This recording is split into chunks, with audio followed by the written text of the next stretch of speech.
Tapi kalau statement-statement seperti ini nanti warga jadi resah. Oh enggak, itu kan masukan bagus untuk saya. Tapi sekali lagi itu urusan tiket, urusan karpet ya, warga yang menentukan pada akhirnya. Ya.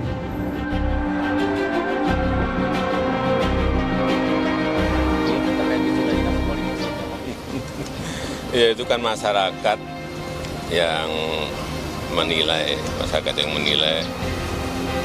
dan dalam pemilihan pun baik itu di pilkada, di pilihan wali kota, pilihan bupati, pilihan gubernur, pilihan presiden, itu semuanya yang memilih itu rakyat.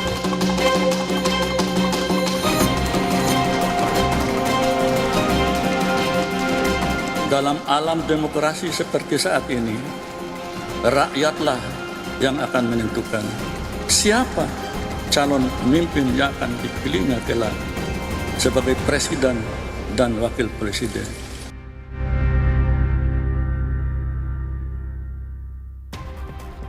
Saudara Hakim Konstitusi Anwar Usman menanggapi putusan Majelis Kehormatan MK yang mencopotnya sebagai Ketua MK. Anwar Usman mengaku sudah mendengar skenario pembunuhan karakter dirinya jauh sebelum pembentukan Majelis Kehormatan MK.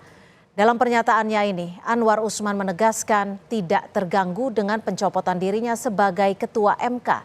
Anwar Usman juga menegaskan pantang mundur dalam menegakkan hukum di Indonesia.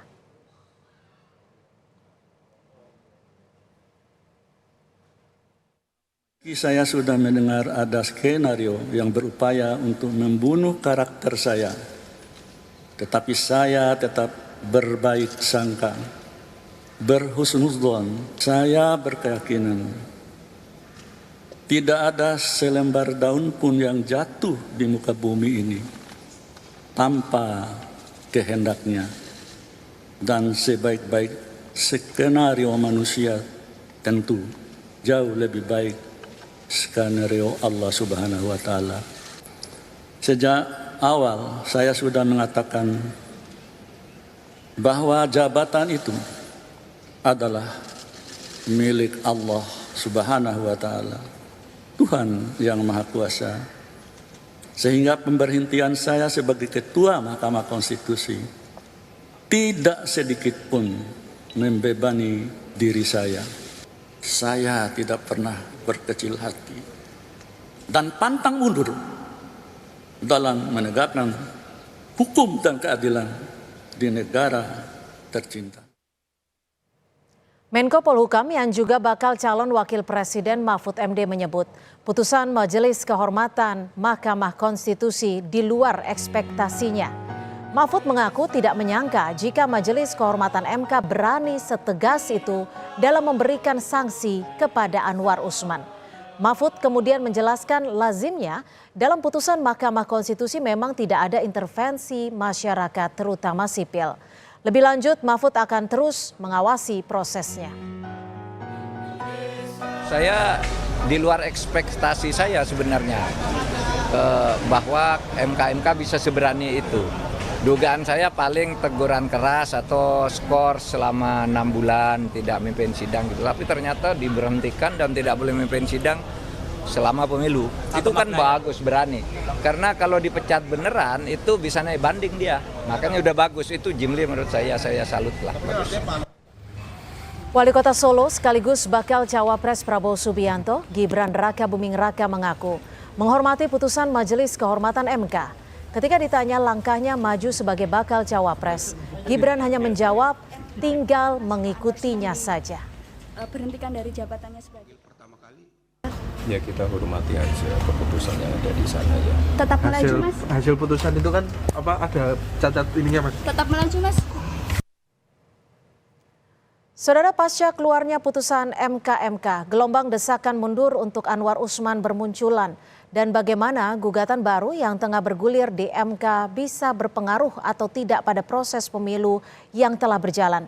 Kita akan bahas bersama dengan Julius Ibrani, pelapor yang juga Ketua PBHI, serta mantan Hakim Konstitusi, sudah ada Idewa Gede Palguna. Selamat petang Pak Palguna, selamat sore. Terima kasih sudah bergabung bersama kami di Kompas Petang. Iya, selamat petang juga. Terima kasih juga sudah mengundang saya. Pak Palguna, sebelum kita memulai diskusi ini, bagaimana Anda melihat pernyataan dari Pak Anwar Usman yang menyebut telah dipolitisasi? Saya tidak mau mencampur itu, mungkin perasaan beliau itu kan masing-masing itu kan pandangan subjektif ya. Saya nggak boleh masuk ke situ. Tapi yang saya kritik dari dulu memang bukan pandangan subjektif macam itu. Ya, kalau saya kritik adalah putusan Mahkamah Konstitusinya yang memang menurut penalaran saya sebagai sarjana hukum maupun sebagai mantan hakim konstitusi itu memang bukan hanya perlu tapi memang harus dikritik. Tapi kembali kepada pertanyaan tadi, kalau beliau merasa seperti itu tentu beliau mempunyai alasan. Apakah alasan itu kemudian berterima di publik atau tidak? Itu soal lain lagi. Jadi saya tidak mau masuk ke wilayah itu. Terima kasih ya. Oke, Pak Palguna, tapi kalau Anda melihat terkait dengan putusan MK ini seperti apa? Apakah dinilai sudah cukup tegas atau masih kurang tegas? Karena desakan mundur terhadap Anwar Usman juga bermunculan saat ini. Kalau menurut saya sudah optimal ya putusan Mahkamah Konstitusi. Mungkin saja buat pemohon khususnya atau buat pengadu atau beberapa kalangan publik ya mungkin tidak puas oleh putusan itu, saya kira itu wajar. Tetapi saya pernah berada dalam posisi Prof. Jimli dan bersama Prof. Bintan Saragih dan Pak Wahidudin Adam sebagai Ketua Majelis Kehormatan Mahkamah Konstitusi, dan saya tentu saja harus super hati-hati. Karena kalau dalam memutus itu harus benar-benar berdasarkan fakta yang ada di sana, bukti yang ditemukan selama proses pemeriksaan itu, dan atas dasar itulah kami membuat pertimbangan. Kami tidak boleh larut oleh komentar-komentar macam-macam yang berkembang di luar pemeriksaan. Dan itu pun belum cukup. Pertanyaan terakhirnya apakah dengan fakta-fakta yang ditemukan itu apakah kami merasa yakin atau tidak akan peristiwa yang terjadi, dan karena itu apakah yakin atau tidak dengan nanti sanksi yang akan diputuskan. Nah, menurut saya, sebagaimana tercermin dalam pertimbangan Majelis Kehormatan kemarin, itu kan ada beberapa fakta atau beberapa hal yang belum diyakini kebenarannya gitu lah. Oleh karena itu maka mungkin saksi andai kata itu ditemukan dan diyakini kebenarannya terjadi, maka mungkin sanksinya adalah pemberhentian tidak dengan hormat. Tetapi karena itu tidak ditemukan, maka sanksinya ya seperti yang kita dengar seperti itu. Oke, diberhentikan sebagai Ketua MK dan tidak boleh mengadili selama proses pemilu. Di studio juga sudah ada Mas Julius Ibrani, Ketua PBHI. Terima kasih sudah bergabung bersama kami. Anda selaku pelapor sudah cukup puaskah dengan putusan dari MK? Ya, sebetulnya istilah yang tepat bukan puas atau tidak gitu. Tapi apakah ini sesuai dengan fakta yang kami sampaikan, bukti yang kami sampaikan atau tidak? Sejauh ini dari beberapa poin laporan PBHI itu terbukti. Tadi misalnya soal seminar membahas perkara yang sedang dibahas dan sedang diperiksa dan belum diputus itu terbukti. Lalu soal konflik kepentingan karena ada kaitan langsung dengan kepentingan keluarga itu juga terbukti. Lalu soal intervensi dari pihak luar dalam proses pengambilan keputusan itu juga terbukti. Tapi yang kami dorong sebetulnya dari MK, bagaimana intervensi dalam pengambilan keputusan ini dielaborasi lebih detail. Apakah intervensinya termasuk pada klausa yang ditambahkan atau tidak? Sehingga ditemukan kecacatan secara hukum atau tidak dalam proses. Kan gitu. Itu yang pertama. Yang kedua juga kami melihat ada inkonsistensi di sini. Ketika pelanggaran beratnya dinyatakan terbukti, maka tidak ada pilihan lain berdasarkan peraturan Mahkamah Konstitusi nomor 1 tahun 2023 adalah pemberhentian secara tidak hormat, dan itu tidak dilakukan oleh MK. Jadi paling tidak itu catatan singkat kami gitu. Baik. Pak Anwar Usman saat ini secara tidak langsung bisa dikategorikan melakukan pembelaan dengan statement yang sudah dilakukan oleh beliau. Anda menanggapinya?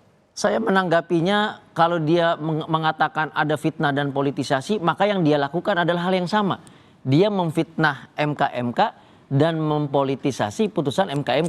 Karena kalau Cynthia tadi pakai istilahnya adalah pembelaan yang dapat dilakukan oleh Anwar Usman satu-satunya adalah di forum MK banding. Makanya kami mendorong, bahkan mendukung Pak Anwar Usman untuk mengambil langkah ke MK banding, namun dengan syarat dia harus meminta MA, Mahkamah Agung yang mengirimnya untuk memecat dirinya. Jadi PTDH itu kan syarat untuk MK banding. Maka minta dirinya dipecat, ajukan ke MK banding, pembelaan hanya boleh dilakukan di ruang MK banding. Sisanya adalah politisasi dan juga fitnah juga terhadap putusan MK. Saya kembalikan kalimat persis dari Anwar Usman, gitu. Baik, Pak Palguna, ini kan kemarin Pak Anwar Usman diputuskan terbukti melakukan pelanggaran berat, prinsip ketidakberpihakan, integritas, kecakapan, kesetaraan, independensi, dan prinsip kepantasan serta kesopanan. Ini artinya sudah banyak sekali yang menjadi kekhawatiran dan terbukti. Lalu bagaimana bisa mengembalikan marwah dan juga citra Mahkamah Konstitusi di hadapan publik? Itu selalu menjadi pertanyaan saya, bahkan juga ketika saya mengkritik putusan Mahkamah Konstitusi.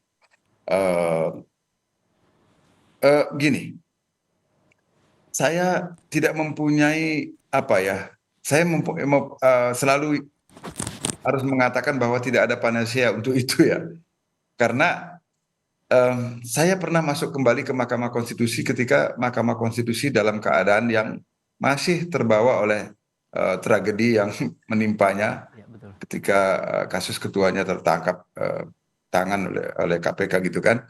Nah, tapi kan perlahan-lahan sebenarnya kepercayaan publik itu berhasil diraih. Apa yang menyebabkan itu berhasil diraih? Menurut saya hanya dua hal. Satu adalah putusan Mahkamah Konstitusi sendiri yang pertimbangannya memang benar-benar mencerminkan penalaran konstitusional dan bertemu dengan keyakinan publik pada waktu itu.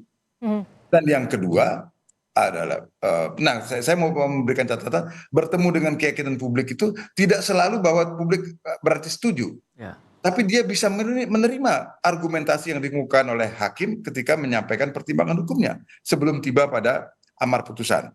Julius misalnya, mungkin saja dia berkali-kali mungkin tidak setuju dengan amar putusan Mahkamah Konstitusi, tapi dia bisa menerima penalaran yang disampaikan dalam pertimbangan hukumnya. Nah, yang kemudian jadi masalah adalah antara pertimbangan dengan amarnya itu, jika itu tidak koheren, itu yang jadi soal. Baik. Itu satu. Jadi ketika itu dilakukan, maka kepercayaan itu bisa diraih. Atau yang kedua, ini yang lebih penting sebenarnya, yaitu bagaimana sikap dan perilaku hakimnya mencerminkan bahwa dia adalah seorang hakim konstitusi yang memang layak untuk menjadi pengadil sebagaimana dimaksud di dalam Pasal 24C ayat 5 Undang-Undang Dasar 1945, yaitu bahwa dia memiliki integritas, tidak tercela, jujur, negarawan yang menguasai konstitusi dan ketatanegaraan. Baik, asal jangan sampai ungkapan atau maaf dari publik ini dimanfaatkan oleh para hakim untuk tidak melakukannya sebagai integritas. Kita masih akan kembali usai jeda, tetap bersama kami di Kompas Petang. Hakim terlapor terbukti melakukan pelanggaran berat terhadap kode etik dan perilaku hakim konstitusi. Kan saya udah bilang, jabatan milik Allah. Oke.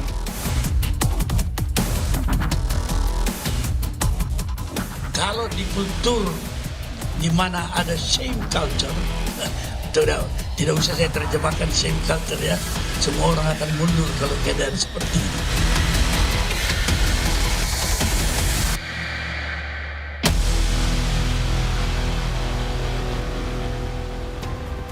Terbukti melakukan pelanggaran berat, Hakim Konstitusi Anwar Usman didesak untuk mundur. Dan kita masih bersama Pak Idewa Gede Palguna, mantan Hakim MK, dan juga Mas Julius Ibrani, Ketua PBHI di studio.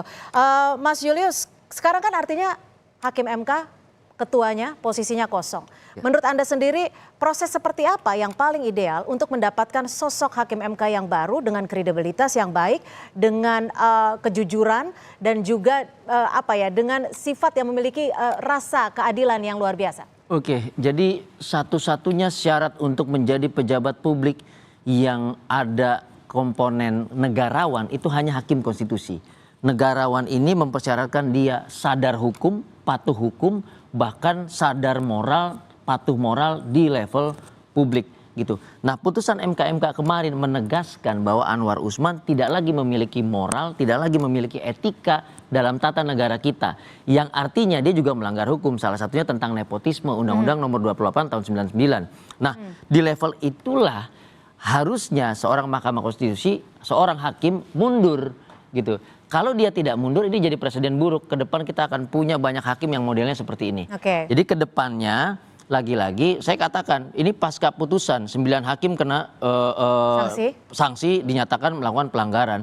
Maka dalam pemeriksaan perkara apapun semua harus diuji ulang nih, dievaluasi ini. Punya nggak titik-titik relasi yang menimbulkan benturan kepentingan? Termasuk yang perkara 90 kemarin? Termasuk perkara 90 dan yang akan diperiksa di perkara 141 dengan pasal yang sama. Nah, dalam hal pemilihan ketua juga sama. Kita lihat nanti apakah ada calon-calon ketua yang memiliki catatan buruk sebelum-sebelumnya atau tidak. Kalau enggak akan seperti ini lagi. Tapi sampai hari ini pemilihan belum dilakukan. Tadi saya baru dari Mahkamah Konstitusi. Nah ini kan ada perkara baru, perkara 141 tahun 2023 uji material di Undang-Undang nomor 7 tahun 2017. Sama seperti perkara tahun nomor 90. Tapi ada frasa di bawah 40 tahun dengan pengalaman sebagai gubernur untuk usia capres-cawapres. Anda melihatnya seperti apa? Nah, ini yang sebetulnya kami dorong dari awal. Kami percaya bahwa kapasitas itu tidak bisa diukur dari usia gitu. Jadi umur tidak boleh membatasi seseorang untuk maju. Nah, masalahnya putusan ini tidak mengurangi umur. 40 tahunnya tetap, tapi tiba-tiba muncul berpengalaman, pernah atau sedang. Nah, jadi kalau permohonan ini yang baru masuk, kami sangat mendukung. Kita bongkar struktur umur. Itu yang pertama. Yang kedua, kalau kita gantikan dengan pengalaman, maka pengalaman yang paling mendekati dengan jabatan presiden dalam konteks pemerintahan negara adalah pemerintahan daerah di level gubernur. Tidak di bawah itu. Tidak di bawah. Ditahan di situ. Saya ke Pak Palguna. Pak Palguna, ini ada perkara baru nomor 141 yang sudah disidang hari ini ya, kalau nggak salah ya. Masih diperiksa sampai Masih diperiksa hari ini. Kalau ini terus berlanjut dan apakah jika ini diputuskan akan berlangsung di tengah-tengah proses pemilu? Mungkinkah seperti itu? Prinsipnya adalah apapun putusan Mahkamah Konstitusi itu berlakunya adalah prospektif. Dia tidak berlaku surut. Jadi dia tidak membatalkan keberlakuan akibat hukum dari putusan sebelumnya. Nah, tetapi ini akan membawa akibat hukum baru dari putusan yang sekarang entah apapun nanti bunyinya ya. Kita tidak tahu, saya tak tahu berandai-andai. Jadi dia berlakunya prospektif, dia tidak bisa berlaku retroaktif. Itu prinsipnya. Jika nanti diputus dikabulkan, artinya akan berlaku di tahun 2029, bukan di tahun ini, seperti itu? Iya, kan berlakunya gini. Saya harus kembali mengulang pernyataan sebagaimana disebutkan dalam pasal 47 Undang-Undang Mahkamah Konstitusi, bahwa putusan Mahkamah Konstitusi itu berlaku sejak selesai diucapkan dalam sidang pleno terbuka untuk umum. Jadi sejak itulah dia mempunyai kekuatan hukum tetap. Nah, jadi begitu dia katakan demikian diucapkan dalam sidang sekarang ini, setelah selesai itu dia mulai berlaku. Dari itulah mulai hitungan berlakunya ke depan, prospektifnya ke sana. Apakah dia berpengaruh ke belakang? Tidak. Karena dia adalah berlakunya ke depan. Artinya dia tidak membatalkan akibat hukum yang timbul dari putusan sebelumnya terhadap proses yang berlangsung sebelumnya. Tapi dia mulai berlaku proses ke depannya. Begitu saya kira. Baik. Mas Julius, ini kalau memang kemarin dinyatakan oleh MK sudah terbukti ada pelanggaran, berat pula. Lalu apakah ini artinya secara moral putusan yang sebelumnya di Mahkamah Konstitusi ini kehilangan legitimasi? Oh jelas, secara hukum saja kalau kita lihat timelinenya ini legitimasinya tidak kuat. Pertama saya katakan gini, pembukaan pendaftaran capres-cawapres itu sebelum putusan 90, ya kan? Kemudian putusan 90 hadir, lalu ada peraturan KPU yang baru merujuk pada putusan 90. Tapi paslon sudah terdaftar. Maka landasannya yang mana? Dia tidak bisa berlaku surut. Saya setuju sekali dengan Pak Palguna. Itu konstitusional. Tetapi kemudian apakah pasca lahirnya putusan 90 ini ada pembaharuan mekanisme administrasinya atau tidak? Kan begitu. Setelah putusan MK ini apakah ada pengujian lebih lanjut terhadap peraturan KPU-nya atau tidak? Kalau tidak, ini akan menjadi perdebatan panjang, membuka ruang memperkarakan di pengadilan dan segala macam. Nggak ada ujungnya, pemilu kita nggak jalan-jalan nanti. Jangan-jangan ini ke arah penundaan lagi. Jangan sampai itu terjadi. Jangan sampai terjadi. Baik, terima kasih Mas Julius Ibrani, Ketua PBHI, dan juga sudah bergabung bersama kami melalui virtual. Pak Idewa Gede Palguna, mantan Hakim MK, sudah bergabung bersama kami. Terima kasih, selamat sore. Ya, selamat sore, terima kasih. Yuk.